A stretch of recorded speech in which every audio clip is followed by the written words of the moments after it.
पास सब कुछ है खाने के लिए तो खाने की वस्तु नहीं है, जिसके पास चने हैं वो चबाने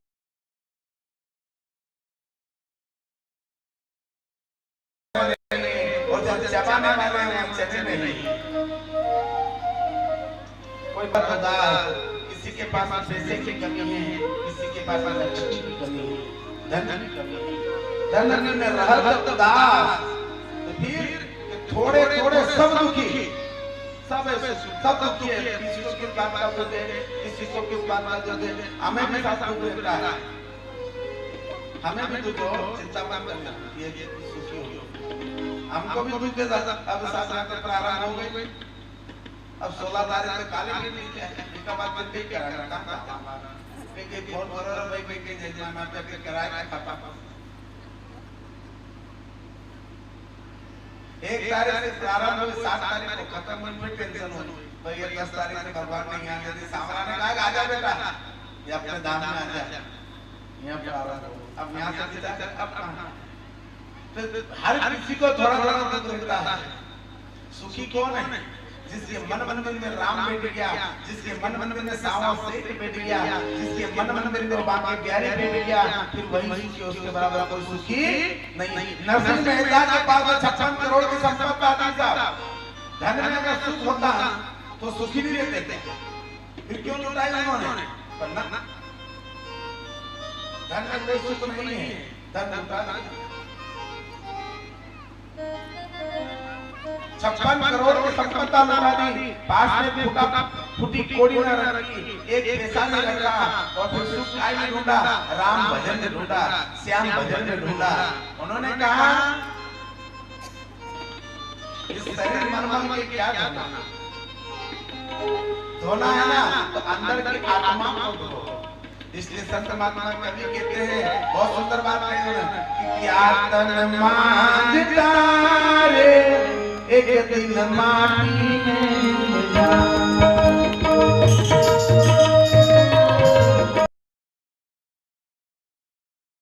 एक दिन माटी में मिल जा, माटी में मिल जा, एक दिन माटी में मिल जा, माटी में मिल जा, एक दिन माटी में मिल जा, क्या तन मांझता रे माटी में मिल जा, तन मांझता रे एक दिन माटी में मिल जा।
बाजत ढोल निशाना हो, एक दिन दूल्हा बना बराती बाजत ढोल निशाना हो, एक दिन दूल्हा बना बराती बाजत ढोल निशाना हो, एक दिन दूल्हा बना बराती बाजत ढोल निशाना एक दिन जंगल बीच फसाना, एक दिन जंगल बीच फसा कर दिए लग जाना रे चादन मांझता रे, एक दिन माटी में मिल जाना चादन मांझता रे, एक दिन माटी में मिल जाना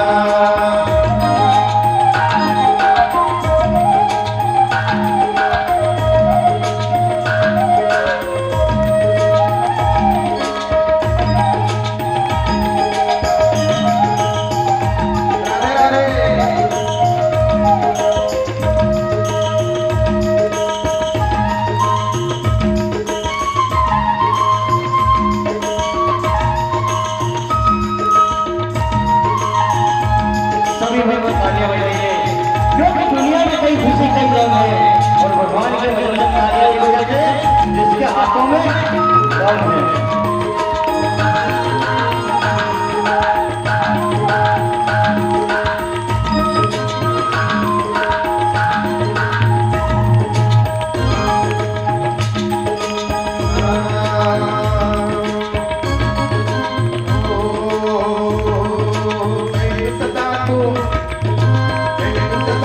सत्संग करना प्रभु का ध्यान लगाना हो, सदा तू सत्संग करना प्रभु का ध्यान लगाना हो, सदा तू सत्संग करना प्रभु का ध्यान लगाना हो, सदा तू सत्संग करना प्रभु का ध्यान लगाना सबका स्वामी सिरजनहारा, सबका स्वामी सिरजनहारा का हुक्म बजाना रे चादन मांझता रे, माटी में मिल जाना चादन मांझता रे, एक दिन माटी में मिल जाना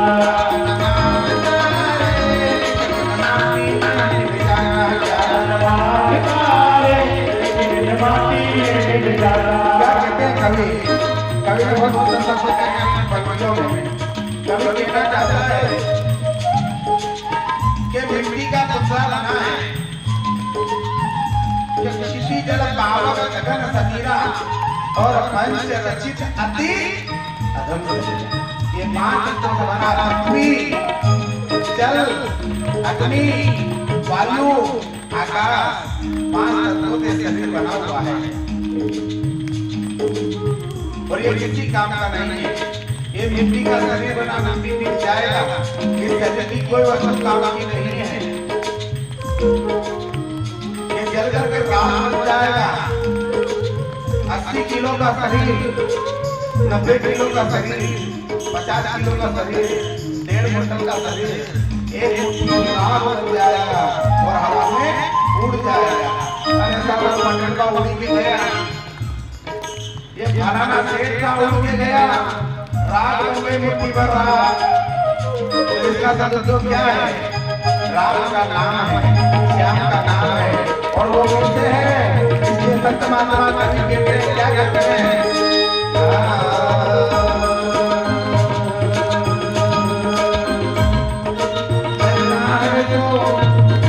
करना है तो अपनी कर ले, नहीं तो फिर पछताना हो। करना है तो अपनी कर ले, बाद में पछताना। ओ बेटा, मैं तो आपसे पीछे नहीं चलता। क्यों भाई? हमारा छोरा का विवाह करना है। अगले साल मैं अपने घर चलोगे भाई? नहीं बेटा, मैं आपको फिर क्यों? कि जैसे हमारा रसला लौट नहीं आया, आलू बदली आया है, प्याज लगाना नहीं चल सकता हूँ, मैं भगवान का भजन नहीं चल सकता हूँ। कि चलो बेटा गाँव में कथा हो, चलो अब तो चलो ना, मैं भी चलो कथा सुनो, मामा आलू बिकना, लसन बिंदनी भी, बहुत सारे घर में काज है, ये तो नहीं चल सकता। क्यों?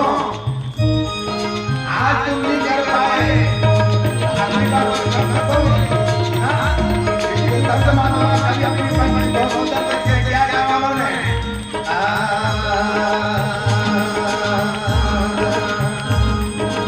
करना है तो अब ही कर ले, नहीं तो फिर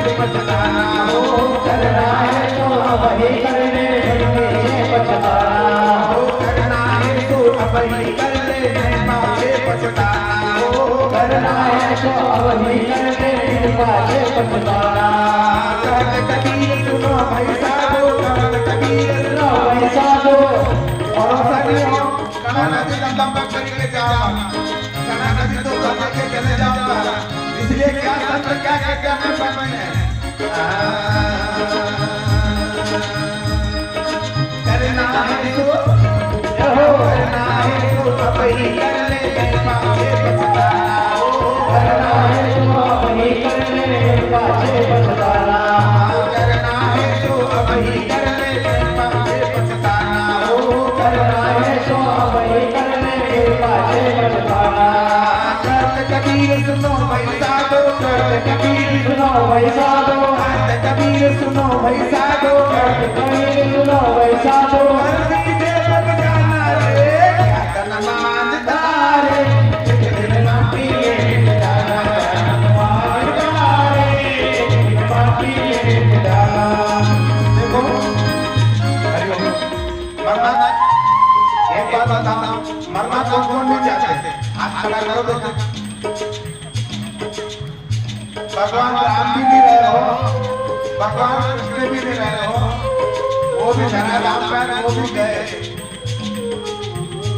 इसलिए सतमात्मा पंक्ति में के आया हो जाएगा राजा जनक की, और कोई शिकार में चढ़ चला तो कोई बता जल्दी, इसमें सब कुछ नहीं जाना है, इसलिए भगवान का स्मरण कर ले, भगवान का सत्संग कर ले, और एक साथ इतना स्मरण कर सके, इतना स्मरण करे तो हाथों से ताली की सेवा करते हैं, हाथ खोल लीजिए अपने, खूब ताली की सेवा करें, हे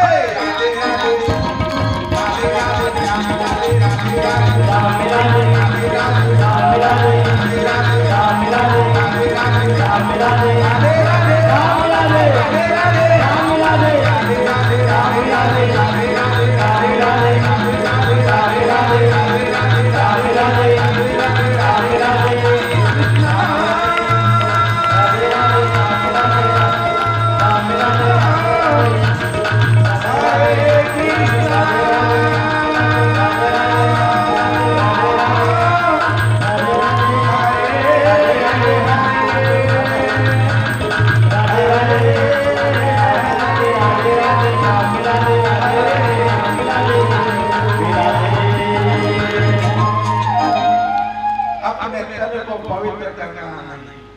मन को पवित्र कर लेते हैं, अपने तत्व शैम्पू से धो, साबुन से धो, बातों रगड़ी रगड़ी रगड़ी रगड़ी,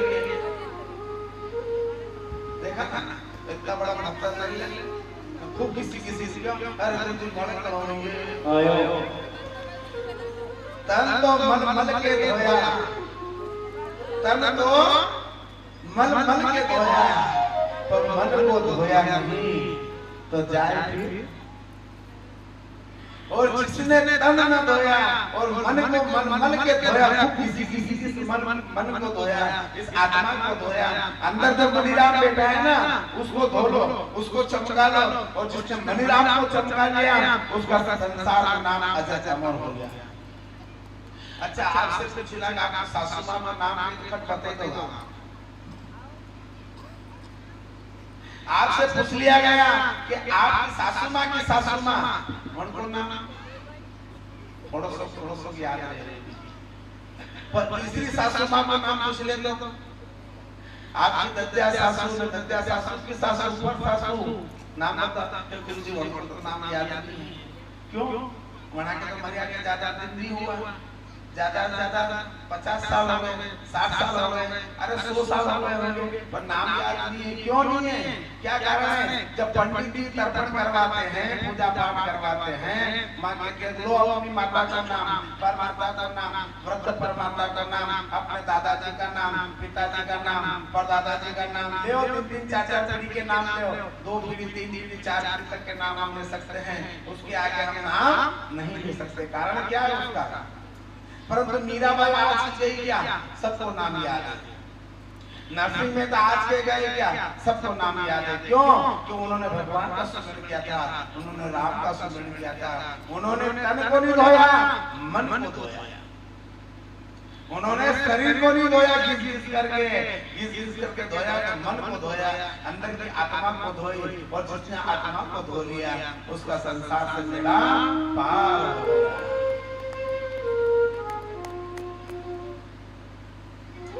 सत्य चित और आनंद, कोई तन दुखी है, कोई मन दुखी है, कोई धन बिन रहत दास, और थोड़े थोड़े सब दुखी है, तो सुखी कौन है? राम का दास, श्याम का दास, प्रभु का दास, जिसने सांवरा सेठ के मंदिर में माथा झुका लिया, जो सांवरा के चरणों में अपने आप को समर्पित जिसने कर लिया, वही सुखी है, बाकी कोई भी सुखी। जिसके लिए हम एक रुपया जोड़ रहे हैं, जिसके लिए दिमाग मेहनत कर रहे हैं, एक दिन वही छोड़ा करेगा, क्या कहेगा? अपने घर संतान में हमने क्या कहा? कहीं मंदिर में गए, वहां जा जाके सासिया बनाया,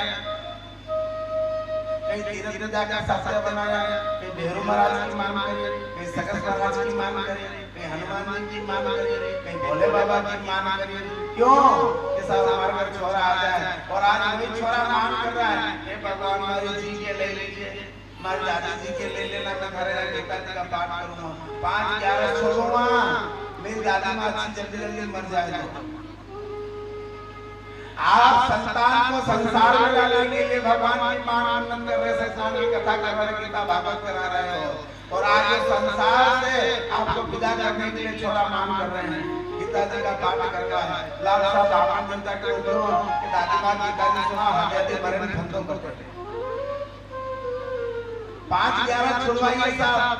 क्यों कह रहे हैं? सब संसार में किसी का साथ देने वाला नहीं, इसलिए संसार में जितना हमने हाथ से कर लिया, समय रहते कर लिया, उसने हमारा साथ नहीं दिया, बाकी हमारा साथ देने वाला कोई नहीं है।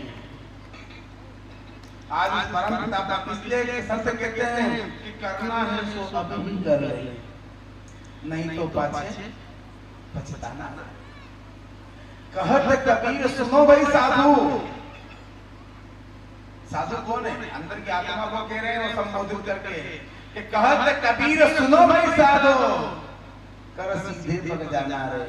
जिस मकान को बनाने के आप एक ईंट जोड़ रहे थे, एक तगारी एकत्रित की थी आपने, एक रुपया एकत्रित किया था, उसी की मकान के अंदर आप सोए हैं, घर वाले परिवार वाले बना रहे, उठाओ जल्दी उठाओ, अरे बेचारा दोनों बार खूब मेहनत के अच्छा मकान में सोने दो था, और कि नहीं साहब आपके कोई मतलब नहीं, अरे छोरी नहीं आई, बेटी नहीं आई, अरे वो आके तो वो क्या चिंता कर रहे हैं, उठाओ जल्दी फटाफट जाए वाला कहां तक रोए। और हमारे गांव खेड़े के भाई साहब कहते हैं, क्या कहते हैं कि सामने सांस का मजा क्या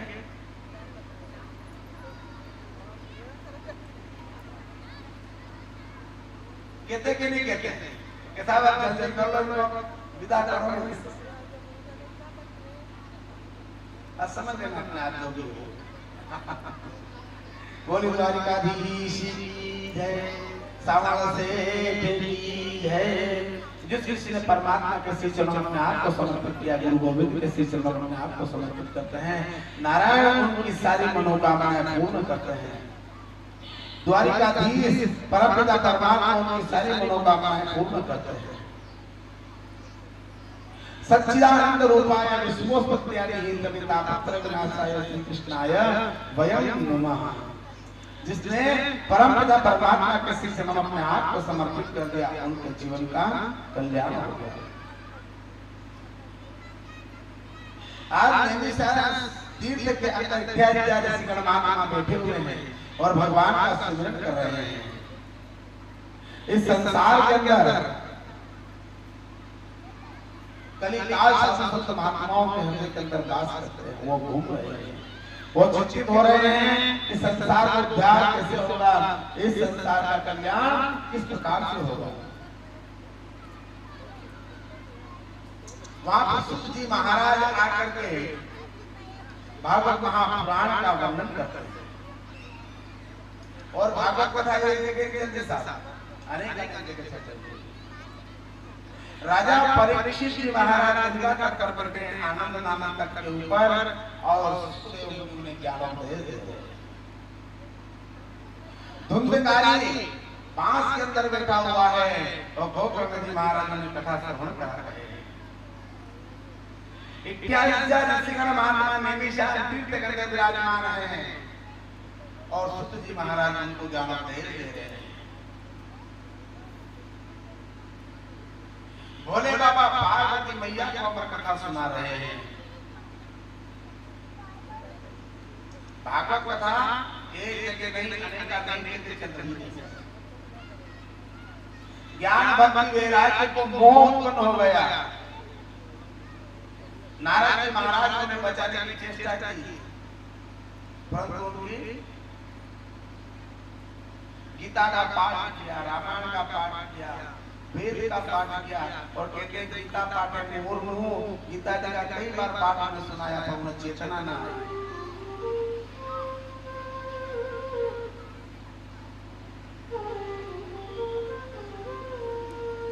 आज उन्होंने ज्यादा चिंतित जब होने लगे तो ऊपर से आकाशवाणी हुई आसमान से, और आकाशवाणी के जरिए देवता आकाशवाणी के कहते हैं कि रे नारद कोई सत्कर्म करो। कि सत्कर्म क्या है? या तो सत्कर्म का नाम बता दो, या नाम न बता पाओ तो उस व्यक्ति का नाम बता दो कि कोई साधु संत महात्मा को नहीं बताएंगे। आज नारद जी चिंतित होते हैं और भ्रमण करने के लिए जाते हैं। अनेक अनेक तीर्थ में गए, हिमालय पर्वत की ओर जब नारद ऋषि जाते हैं, उधर से सनक सनंदन सनातन सनत कुमार चारों भी आते हैं। उन्होंने कहा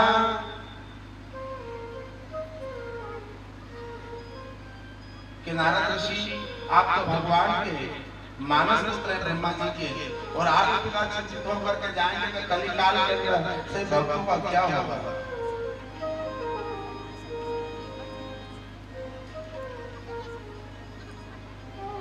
उन्होंने कहा कि भाई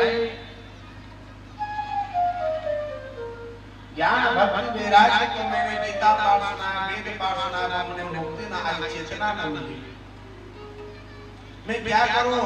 मुझे देवताओं ने आकाश से तुम्हारा आदेश दिया है तो सत्कर्म करो। तो सत्कर्म में क्या करूं? उन्होंने कहा कोई साधु संत महात्मा को मैं इसका नाम बताएंगे तो किसके पास जाऊं? संता देवी से हंसने लगे कि भाई तो चिंता मत करो, इस बीमारी की औषधि हमारे पास है, इस बीमारी की जड़ी बूटी हमारे पास है। और सप्ताह विधि ज्ञानोपदेश को श्रवण कराया और आज उनका उद्धार किया। सामने 3 आसन गए, ज्ञान भक्ति और वैराग्य के, और जैसे संसार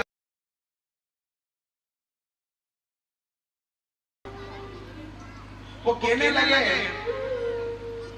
सुत जी महाराज से शंकराचार्य महात्मा प्रश्न करते हैं कि गुरुदेव भागवत कथा ने पुण्यात्मा का उद्धार किया, धर्मात्मा का उद्धार किया तो ठीक है, पर तो किसी पापी का भी उद्धार किया क्या?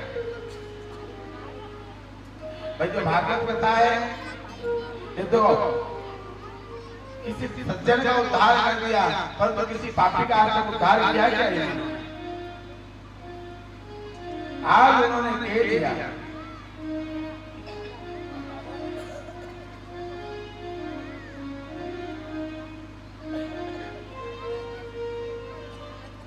उन्होंने कहा कि तुंगभद्रा नदी के तट पर उत्तम नाम का नगर है कि तुंगभद्रा तटे पूर्वम अभूतपूर्वम उत्तमम् यत्र वर्णासु धर्मेण सत्य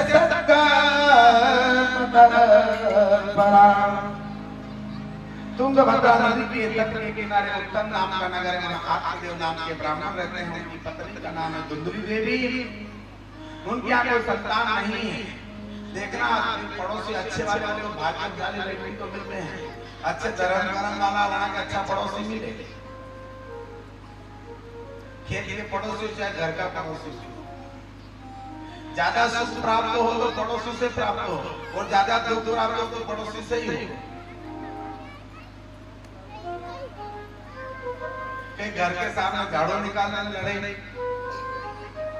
कहीं कचरा निकालने में लड़ाई, कहीं खेत की पड़ोसी में लड़ाई।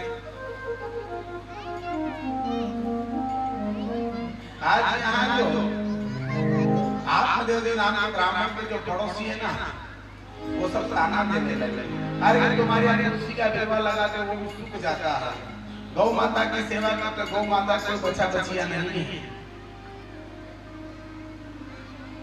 क्यों कि तुम्हारे घर कोई संतान नहीं, तुम निपुत हो। आज आत्मदेव जी महाराज चिंतित होकर के जंगल के अंदर जाते हैं,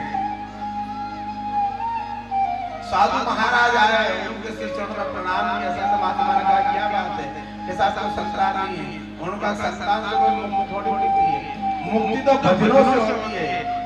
आज तो आपके संतान हो जाता है, मुक्ति प्राप्त हो जाता,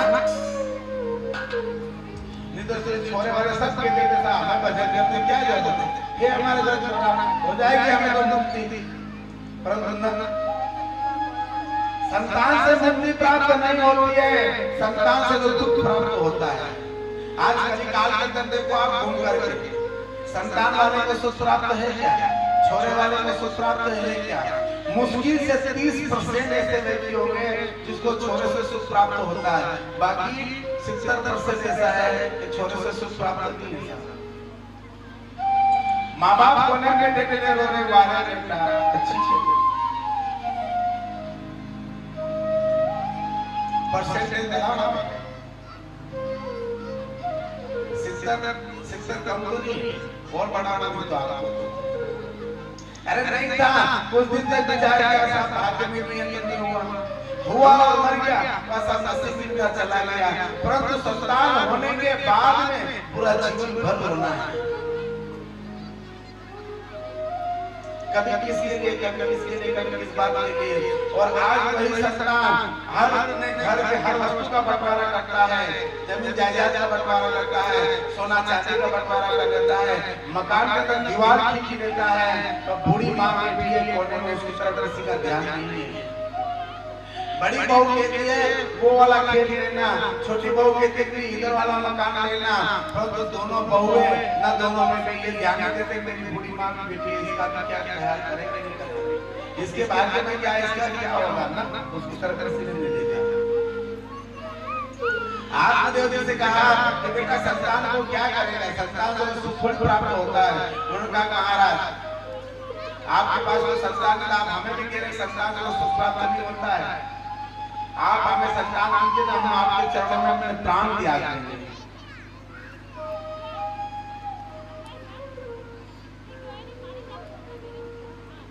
आज उन्होंने कहा एक फल दिया, ये फल ले जाकर अपनी पत्नी को खिला देना। गुरु ने कहा था कि फल अपनी पत्नी को खिलाना, उन्होंने खिलाया नहीं, पत्नी के हाथ में थमा दिया, पत्नी को दे दिया। इसलिए संत महात्मा कवि लोग कहते गुरु कहे वो कहो। उन्होंने कहा था कि फल खिलाना, खिलाया नहीं, दे करके आ गए। जब फल दे करके आए तो फिर उन्होंने कई तर्क किए, ये फल खाऊंगी तो 9 महीने तक दर्द रहेगा नहीं, ये दुनिया भर के बहुत सारे तर्क किए उन्होंने। उनकी पड़ोसन की बहू बहन आई, उन्होंने कहा कि देवी क्या बात है कि देख लो तेरे जीजा जी फल लेकर क्या कहते, फल से तो संतान होते क्या, और मैं तो फल खाना नहीं चाहती हूँ कि 9 महीने में कीड़ा कौन सहन करेगा, मैं घर में कामकाज नहीं कर सकूंगी। कि आप घर में कामकाज नहीं कर सकते अपने ननद को ले आना, वैसे ननद को बधाई देना ना पड़ती देना पड़ेगी, वो आगे टोपा लेकर क्या बधाई दे देना, तो पहले 2 महीने पहले ले आप घर का सारा काम करो, आखिर में बधाई दे के रवाना करो। उन्होंने कहा कि तुम जानती हो मेरी ननद अपनी चोरती है, न जाने घर में से क्या क्या चुरा कर ले जाए। उनका देवी कैसे, मतलब इतने तर्क किए, इतने भी तर्क किए, आखिर में फल नहीं खाया। जब उनकी बहन आई, उन्होंने कहा कोई बात नहीं बहन, तेरे यहाँ खाने वाला नहीं है तो खाने की वस्तु बोल दे, और मेरे यहाँ खाने वाले हैं तो खाने की वस्तु का अभाव है। मेरे यहाँ बहुत सारे संतान हैं, आपकी बार मेरे यहाँ पुत्रों का मैं तुझे दे दूंगी। इस फल की परीक्षा से गौ माता को खिला दो, फल गौ माता को खिला दिया, और एक ब्राह्मण के साथ छल हुआ। आज उन ब्राह्मण देवताओं के साथ छल हुआ, ब्राह्मण से कहा कि हाँ महाराज मेरे को गर्व है, मेरे को पीड़ा हो रही है, 9 महीने के बाद अपनी बहन का बेटा ले आती है। गौ माता का यहाँ पुत्र हुआ तो पूरा शरीर मनुष्य का है, उसके कान गाय के हैं। कान गाय के हैं, पूरा शरीर मनुष्य का है, कान ऐसे से गाय। नाम हुआ उनका गो करना, गो के इंद्रियों को, राम के नाम को जिसने अपने कानों से श्रवण किया, भगवान के भजन को जिसने अपने कानों से श्रवण किया, वो है गो करना। आप और हम सब भी गो करना है। यहाँ बैठे बैठे भगवान का सुमिरन कर रहे हैं, राम का नाम ले रहे हैं, श्याम का नाम सुन रहे हैं और उनके भजन को अपने आत्मा में उतार रहे हैं, तो आप और हम सब भी गो कर रहे हैं। एक हुआ धुंधकारी महाकाल महापापी, जिस गली से निकले उस गली में प्रत्येक माता पिता अपने संतान को छुपा दे। अरे क्यों? अरे ये अत्याचारी आया, ये पापी आया।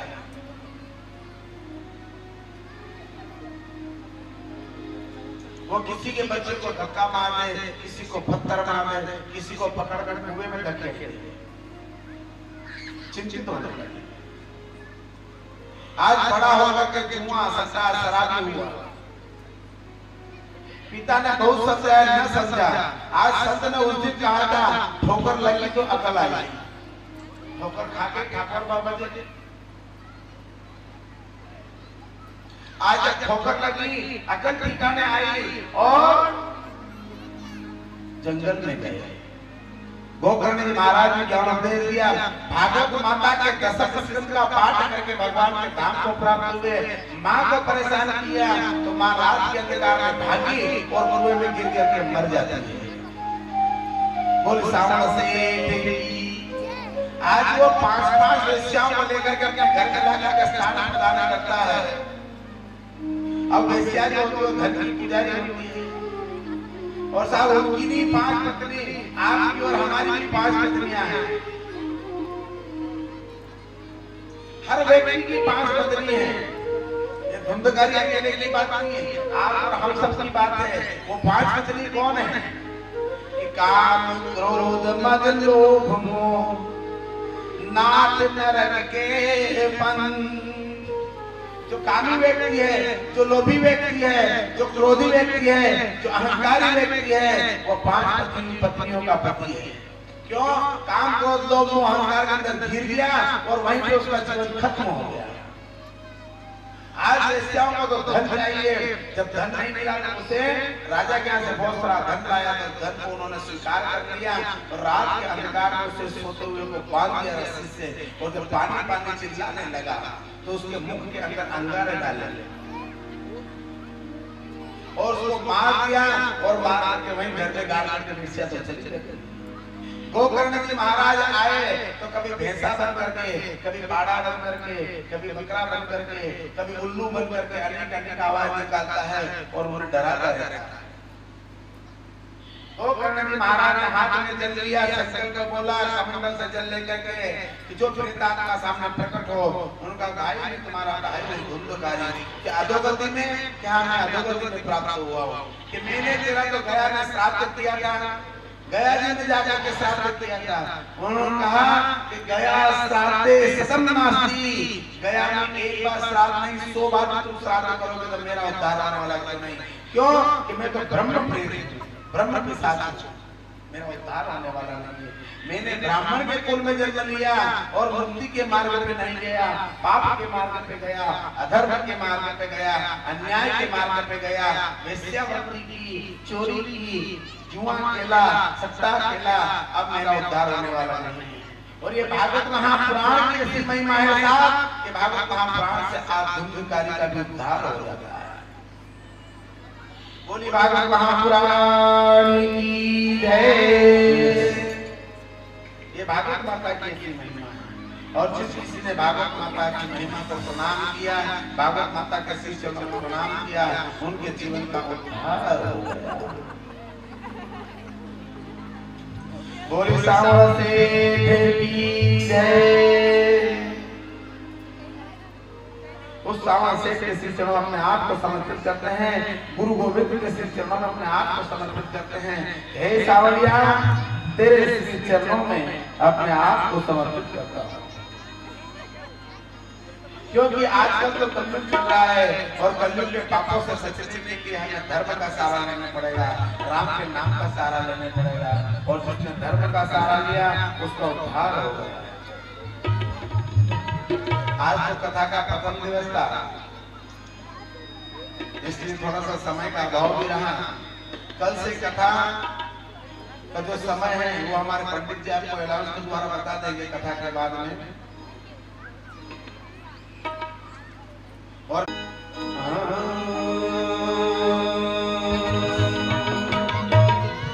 कलयुग ये सुनती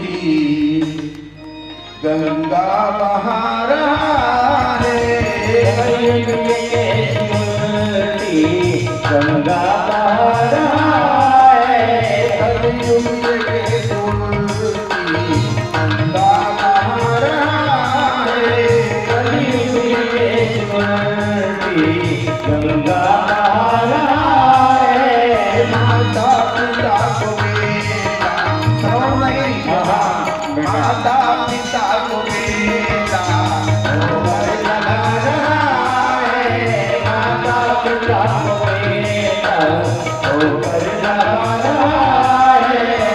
और कुमार ने तो अपने माता पिता को कंधे पे रखकर चारों धाम के तीर्थ कराने थे कि आज के बेटे की बात है, कलयुग के बेटे की, उस बेटे की बात नहीं है।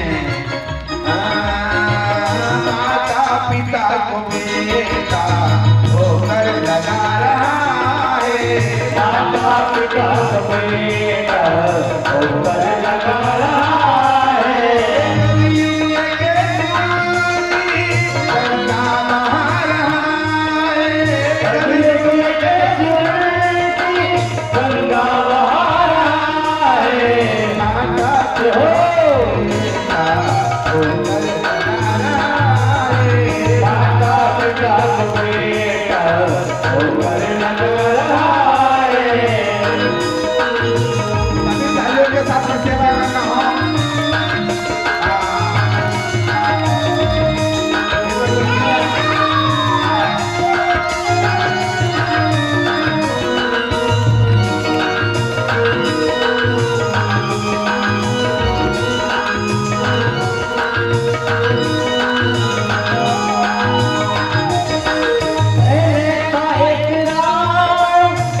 एक ही सीता पहले था एक रावण,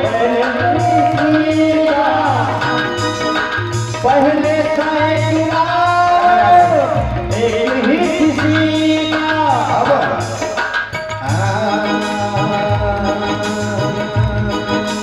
अब हर गली में रावण सीता चुरा रहा है, अब हर गली में रावण सीता चुरा रहा है।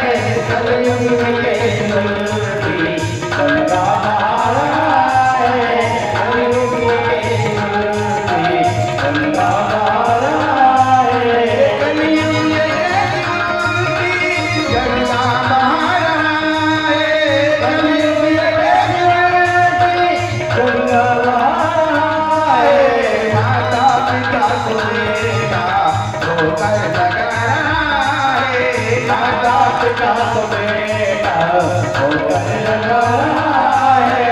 माता पिता को बेटा होकर लगा रहा है। माता पिता को बेटा होकर लगा रहा है।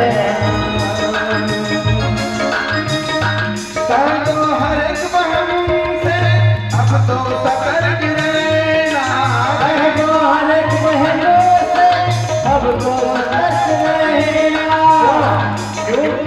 क्योंकि पापी अब यहाँ पे, पापी भी अब यहाँ पर राखी बंधा रहा है, पापी भी अब यहाँ पर राखी बंधा रहा है। गंगा बहा रहा है,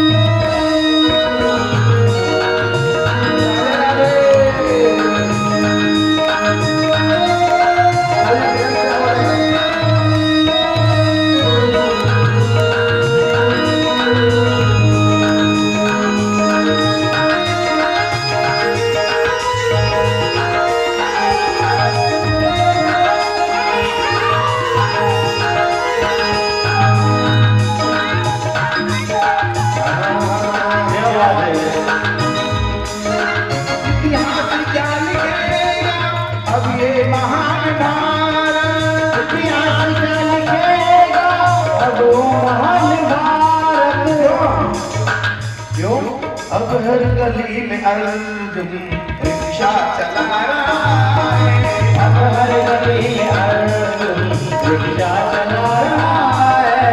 कलयुग के जुलमी अंगारा है, कलयुग के जुलमी अंगारा है।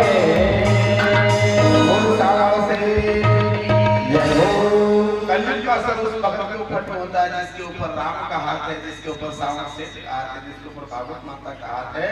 मां कलयुग का असर नहीं होता है। इसीलिए सभी अधिक से अधिक संख्या में पधारे और भागवत माता का श्री चरणों में अपने आप को समर्पित करें। और आज की तो जय श्री कृष्ण, ओ आज की तो जय श्री कृष्ण, काले वाचा जो आज की तो जय श्री कृष्ण, काले वाचा जो आज की तो जय श्री कृष्ण, काले आज की तो जय श्री कृष्ण, काले वाचा जो काले वाचा